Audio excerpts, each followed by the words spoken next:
பொறுத்த வரைக்கும் ஒரு கிட்னி ப்ராப்ளத்தில் இருக்க நபர்களுக்கு வந்து ஃபேஸ் பண்ணுறது வந்து ஈஸி கிடையாது. ஏன்னா ஒவ்வொரு நாளும் வாரத்தில் ஒரு 3 நாள் வந்து ஒரு நாளைக்கு 4 மணி நேரம் டயாலிசிஸ் பண்ண வேண்டியது இருக்குது. அதில் என்னென்னா பெரிய டிஃபிகல்ட்டிஸ் என்னென்னா ஆர்கன் கிடைக்கிறது. ஆர்கன் கிடைச்சாலும் அதில் உள்ள ஃபெயிலியர் ரேட்டும் இருக்குது. அப்போ நாங்கள் என்ன சொல்லுவோம்னா, ஒரு கிட்னி டிரான்ஸ்பிளான்ட் பேஷண்ட்டுக்கு வந்து ஃபேமிலி சப்போர்ட் ரொம்ப முக்கியம். ஒரு குடும்பம் வந்து அந்த நோயாளியை வந்து காப்பாற்றணும்னு நினைக்கலன்னா அந்த நோயாளி காப்பாற்றப்படவே முடியாது. இங்கே வந்து ஒரு தகப்பனா அவருக்கு ஃபினான்ஷியல் சப்போர்ட்டு, டயாலிசிஸ் கூப்பிட்டுட்டு வர்றது போகிறது அதெல்லாம் பண்ணியிருக்காரு.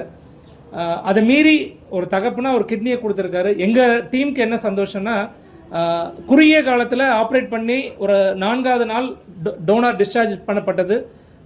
ரெசிபியன்ட் வந்து 5வது நாள் டிஸ்சார்ஜ் பண்ணுறோம். இது வந்து எங்களுக்கு ரொம்ப ஹாப்பி. இந்த ஹாப்பினஸை வந்து அஸ் அ டீம் லீடராக என்டையர் டீமுக்கு நான் கொடுக்க கடமைப்பட்டிருக்கேன்.